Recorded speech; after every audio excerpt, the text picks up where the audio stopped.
il y a un point aussi qui est très important chez Huawei, qui est la partie mobile. Alors évidemment, c'est le plus visible pour le grand public, mais c'est un des pôles historiques de Huawei.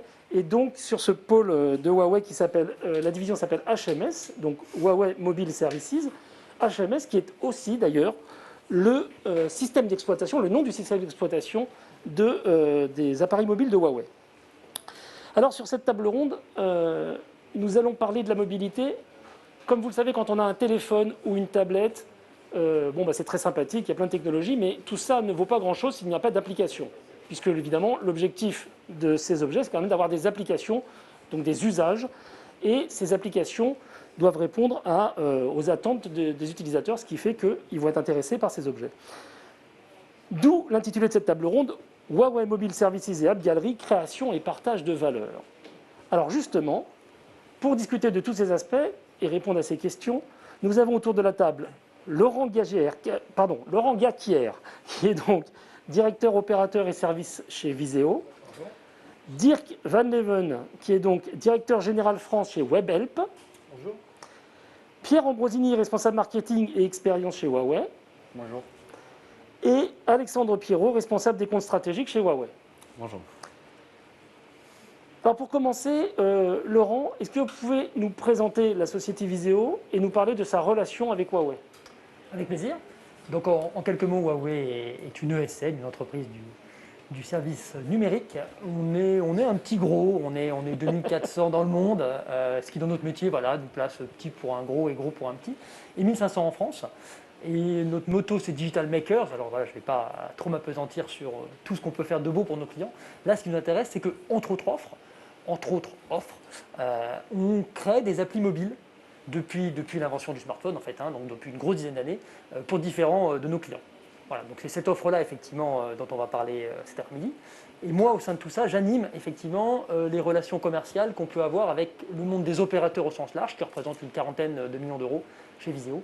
Et donc, entre autres, avec Huawei, qui n'est pas un opérateur en tant que tel, mais Huawei est plus finalement un partenaire qu'un client dans cette affaire. D'accord. Donc, vous êtes une division d'applications mobiles au sein d'une société de services. C'est ça. D'accord. Et là, effectivement, on a pu, avec Huawei, au bénéfice des clients finaux, SFR, Vélib, Decathlon, parmi d'autres marques, effectivement, faire en sorte que les applis mobiles de ces marques, Vélib, Decathlon, SFR et Crédit Mutuel et d'autres, effectivement, fonctionnent sur les nouveaux terminaux de Huawei. Voilà. D'accord, merci. Alors, merci beaucoup, Laurent. Donc, comme vous le savez, dans nos économies aujourd'hui, la stratégie amène les entreprises à penser client, relation client. Or, dans la relation client, il y a un pan qui est très important, qui est le support au client. Et dans ce support client qui constitue le pilier stratégique de toutes les entreprises, eh bien, Huawei a choisi un spécialiste et a fait appel à Webhelp. Donc, Dirk, je vais vous demander de vous présenter rapidement Webhelp et comment vous travaillez avec Huawei.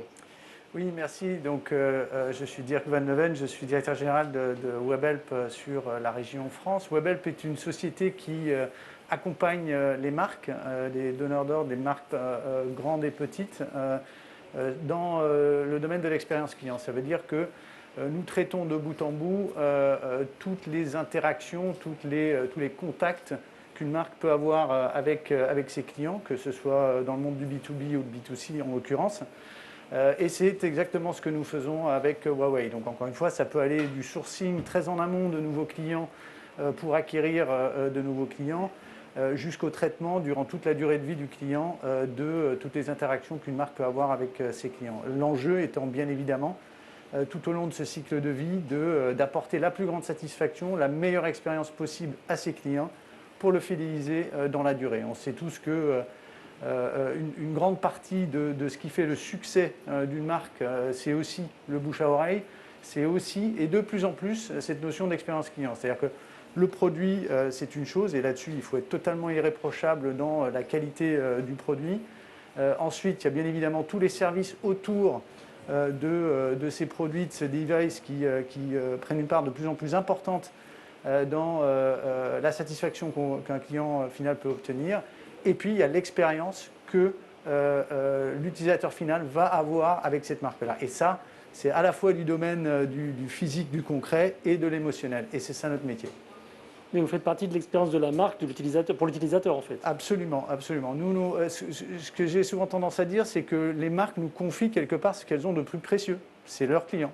Et donc à nous de les traiter tels quels, à savoir de traiter chaque client de manière totalement personnalisée et de lui répondre, et c'est ça que j'aime énormément dans notre relation avec Huawei, en temps réel, de la manière la plus efficace et la plus rapide possible. Et là-dessus, une entreprise comme Huawei est absolument best in class, et c'est ce qui nous fait plaisir à travailler avec Huawei, parce que justement, alors ça met un niveau d'exigence très élevé.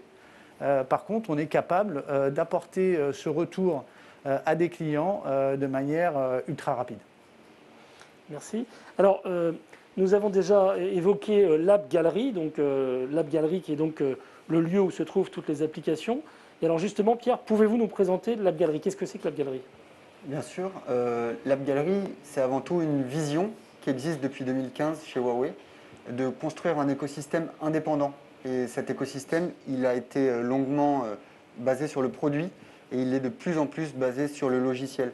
L'App Gallery, c'est donc un store d'applications qui regroupe l'ensemble des applications mobiles disponibles sur Internet et qui est disponible dans tous les smartphones de la marque Huawei. Il est d'ailleurs en open source, disponible sur d'autres smartphones. Donc c'est l'essence même, le cœur d'une stratégie qu'on explique par une équation assez simple, le 1 plus 8 plus n. Et le 1 étant le cœur de la stratégie avec le smartphone au cœur de la main du consommateur. Le 8, l'ensemble des produits qui gravitent autour de ce smartphone. Et aujourd'hui, grâce à l'App Gallery, on a la possibilité d'avoir l'ensemble de ces applications mobiles et de ces logiciels préférés disponibles dans cet écosystème. 8, donc vous avez 1 plus 8, et le N, c'est plus N? Et donc bien sûr le N qui représente l'infinité de partenaires avec lesquels on peut se brancher. Typiquement ici, Viséo pour en amont mettre le plus possible d'applications en ligne sur l'App Gallery et WebHelp en aval pour expliquer aux consommateurs comment les trouver. D'accord, donc c'est tout l'écosystème en fait. Exactement. Parfait. Ok. Donc, évidemment, l'important, c'est d'avoir des applications locales. Donc, quelle est la stratégie de Huawei par rapport à ça? Puisque, évidemment, les gens, ils aiment bien avoir des applications qui leur parlent des entreprises ou des services qu'ils ont autour de chez eux. Exactement. Donc, évidemment, l'App Gallery est un store mondial présent dans 170 pays et aujourd'hui disponible de manière open source. Par contre, pour que les Français puissent trouver leurs applications préférées, on a une approche très locale d'aller chercher les applications françaises les plus populaires et de faire en sorte de les accompagner dans la mise en ligne de leurs applications dans l'App Gallery. Et justement, ça tombe bien puisque c'est là qu'intervient Laurent et qui va nous expliquer comment Viséo a participé à cet effort de Huawei, et participe toujours d'ailleurs, à cet effort de Huawei pour avoir des applications locales. Vous allez nous donner quelques exemples et nous expliquer quel est votre rôle dans cette évolution. Exactement. Alors en quelques mots, effectivement, pour peupler cette App Gallery Huawei, il faut des applications Android qui fonctionnent. Voilà. Et effectivement, alors c'est sans doute pas le driver premier, mais l'un des drivers qui fait qu'un consommateur final achète un handset Huawei, c'est est-ce qu'il y a des applis? Moi, je suis client Crédit Mutuel, est-ce que j'ai mon appli Crédit Mutuel? Je suis client Vélib, est-ce que j'ai mon appli Vélib? Si ça ne marche pas, c'est certain que ça ne pousse pas le consommateur final à acheter le device Huawei. Donc effectivement, partant de là, le but de Huawei et des marques et de Viséo, c'est d'aller extrêmement vite pour peupler l'App Gallery d'applications qui fonctionnent. Et c'est là où effectivement Viséo intervient. On a commencé cette histoire il y a 1 an et demi à peu près, avec SFR, qui est un de nos clients par ailleurs, et qui effectivement voyait bien que ces clients qui de plus en plus nombreux s'équipaient de devices Huawei, les applications finalement SFR fonctionnotaient, on va dire ça comme ça, mais comme le disait Dirk, fonctionnoter c'est pas la politique Huawei. Donc effectivement il faut l'excellence, et donc effectivement nous on est arrivé en tant que digital makers pour faire en sorte que, je prends un exemple très concret. Je suis client Crédit Mutuel, j'ai donc mon appli Android Crédit Mutuel sur mon device Huawei. Je suis dans la rue, je cherche une agence Crédit Mutuel ou un distributeur Crédit Mutuel parce que voilà. Donc, Viséo est arrivé pour que vu de la marque, on ne lui crée pas une autre application. Je suis Crédit Mutuel, je n'ai pas envie d'avoir une application sur iOS, une application sur Android, une application sur Huawei, une application sur je sais pas quoi. J'ai envie d'avoir effectivement une application Android globale qui marche sur tous les devices. Et de l'autre côté, il faut garantir que le client qui a son device Huawei ait une application optimisée pour son device Huawei. Alors je ne vais pas rentrer dans les détails techniques, mais grosso modo, c'est notre boulot. On est arrivé et on a fait en sorte, là je prends l'exemple du service Huawei Maps, qui fait que quand je suis Crédit Mutuel, j'ai mon appli Crédit Mutuel sur mon device P40, j'appuie, je dis ok, où est le Crédit Mutuel le plus proche? Et grâce à Viséo, on a effectivement fait en sorte que cette application appelle le service Huawei Maps, dans mon exemple, et que de manière complètement sans couture pour l'utilisateur, on dit ok, écoute, c'est à 342 mètres, tu prends la rue Victor Hugo, et puis après la rue Stalingrad, et puis tu arrives au Crédit Mutuel. Voilà très concrètement ce qu'on a fait. Donc on a développé. Pour SFR, il y a une quinzaine d'applications à peu près, parce qu'il y a SFR B2B, SFR B2C, il y a le mail, il y a SFR et moi, il y en a plein. Pour le Crédit Mutuel, il y en avait une dizaine aussi, parce que Crédit Mutuel, c'est juste une des sous-marques d'Euro-Information. Bref, et puis il y a des banques B2B, des banques B2C, il y a du wealth management. Donc Vélib, là c'était un peu plus simple, il n'y en avait qu'une. Mais donc tout compris, effectivement, il y a dû y avoir une cinquantaine d'applis, je dirais à peu près, je passe ton contrôle, mais une cinquantaine, 60 applis qui, effectivement, grâce au partenariat Huawei Viséo, aujourd'hui donc au bénéfice du client final, qui est finalement vous et moi qui avons un device Huawei dans la poche, puisse fonctionner au mieux. Voilà. Et ça a été finalement assez rapide, vu qu'on a peuplé en quelques mois le store d'applications qui fonctionne extrêmement bien. Alors après, je ne sais pas, c'est Dirk qui nous dira si effectivement ça génère derrière des appels, mais normalement, ça n'en génère pas. D'accord. Et donc ça, c'est quand vous dites on a fait ça, c'est un processus qui continue, qui remarque. C'est une mission. C'est pas arrêté. C'était pas juste une mission pour quelques appels. Non. D'accord. Alors justement, alors Alexandre, expliquez-nous comment ça a commencé avec Viséo et comment ça se passe alors. Eh bien, écoutez, ça a commencé avec des discussions que nous, Huawei, on avait avec SFR sur comment intégrer les applications, en effet, SFR dans AppGallery et qui fonctionnent sous HMS. Donc, dans un process classique, on a fait un benchmark de prestataires et on a sélectionné Viséo, qui travaillait déjà avec SFR. Et on a commencé à travailler, on a mis jusqu'à 3 personnes en full-time pour développer les applications SFR dans AppGallery. Et résultat, on a travaillé en tripartite avec des reports hebdomadaires, des conf calls avec SFR notamment, justement pour suivre l'intégration de façon mensuelle. Et résultat, donc une quinzaine d'applications SFR. Alors je vais vous donner un exemple, on en parlait tout à l'heure, SFR TV8 où on peut regarder la télévision SFR sur son smartphone, ou en effet SFR et moi qui nous permet d'accéder à son service client SFR sur un téléphone HMS. Et donc voilà, toutes ces applications sont maintenant dans la galerie, elles tournent, elles sont mises à jour. Et donc voilà la belle histoire avec Viséo. D'accord, oui, parce que c'est ça, il y a des mises à jour aussi. Après, c'est pas juste on développe l'application, après il y a des évolutions. Et donc là, il faut maintenir le lien pour que les applications suivent le rythme des mises à jour. Et peut-être des nouveaux projets avec d'autres applications SFR. Donc il y a toujours oui, les mises à jour. Le même client, il peut y avoir d'autres applications, oui. Tout à fait. Toute la beauté justement est qu'il n'y a pas trop besoin de mise à jour. Alors, c'est un peu regrettable commercialement parlant, mais enfin c'est quand même bénéfique. C'est la première fois. Voilà, on le fait une fois et en fait après ça tourne. Et après le but c'est quand même plutôt d'aller voir d'autres marques et de faire fonctionner leurs applis sur l'AppGallery Huawei. Ça, c'est une bonne nouvelle.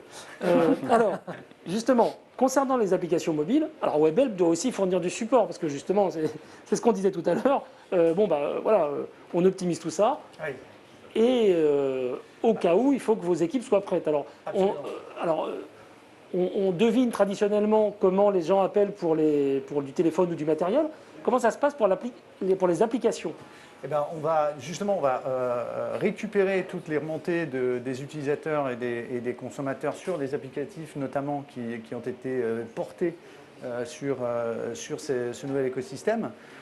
Et là-dessus, on va soit les aider à l'installation parce que c'est des utilisateurs novices par exemple, des gens qui n'ont pas forcément l'habitude de naviguer dans cet écosystème, soit c'est parce qu'ils n'arrivent pas à faire fonctionner quelque chose et on va essayer de reproduire ces erreurs-là. On a par exemple dans notre centre qui s'occupe justement de tous les clients Huawei, on a plusieurs personnes qui s'occupent de tester les applicatifs pour être capable de reproduire exactement les mêmes choses qui sont montées par les utilisateurs.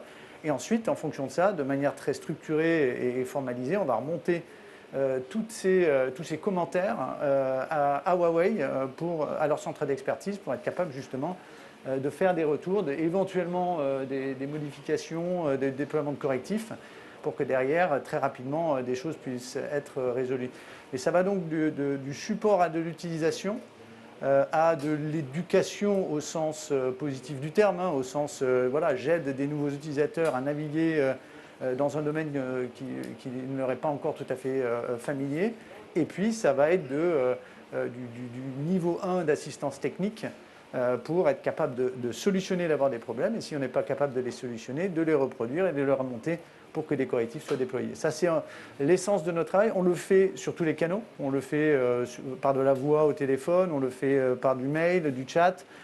Et on modère également, enfin c'est plus que de la modération, puisqu'on répond sur les réseaux sociaux, sur l'ensemble des réseaux sociaux, aux remontées qui sont faites par les utilisateurs, les questions qu'ils peuvent avoir, de la même façon qu'on va pouvoir le faire sur des canaux plus classiques. D'accord, donc c'est du multicanal. Et donc Absolument. ce que vous disiez, c'est qu'il y a effectivement des utilisateurs aguerris qui peuvent avoir des problèmes qui vont vous en poser, mais il y a aussi des gens, il y en a encore, qui ne sont pas forcément à l'aise avec un smartphone, et ceux-là, ils vous appellent pour des choses plus basiques. Ça, c'est des choses que vous voyez Absolument, on a les deux cas de figure, ou alors tout simplement qui ne sont pas encore aguerris dans le nouvel écosystème où il a fallu travailler maintenant avec des applicatifs de substitution auxquels ils n'avaient peut-être pas l'habitude de naviguer. Et là-dessus, pareil, on va être vraiment du support à l'utilisation pour ces consommateurs. Alors, voilà, c'est très bien, vous me tendez la perche pour la question d'après. Alors justement, Pierre, en octobre 2020, Huawei a lancé un nouveau service qui s'appelle Petal Search. Alors, qu'est-ce que c'est que Petal Search et pourquoi ça a un impact sur les applications? Petal Search, c'est en effet un service mobile, c'est un moteur de recherche, tout simplement. Et c'est un moteur de recherche qui va permettre aux utilisateurs de produits HMS de trouver à la fois les informations qu'on pourrait chercher sur un moteur de recherche traditionnel, mais aussi l'ensemble de leurs applications mobiles préférées. D'accord, donc il y a si je me souviens bien, il y a un onglet applications, on peut chercher des applications et du coup les déployer sur son téléphone. Exactement, donc c'est Ça permet d'enrichir d'aller au-delà de la galerie alors. Au-delà de la galerie, c'est une barre de recherche dans laquelle on peut vraiment taper sa recherche et les résultats qui vont ressortir seront les plus pertinents possibles.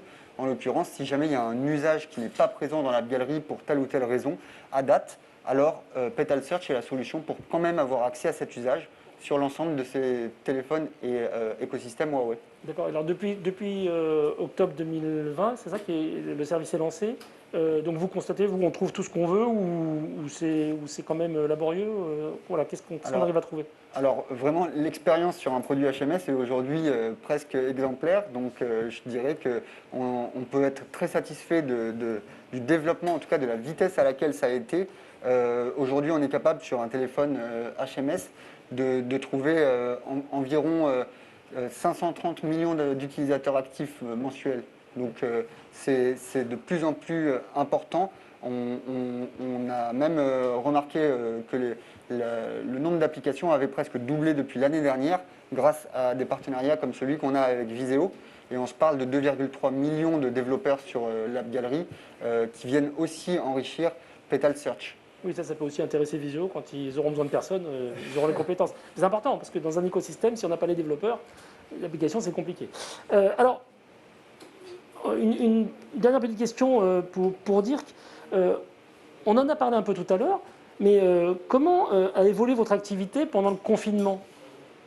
Parce que c'est pareil, c'est un peu particulier. Donc vous avez des centres de contact, les gens viennent travailler, ils sont des téléopérateurs, voilà, même ceux qui sont sur le web, ils viennent au bureau.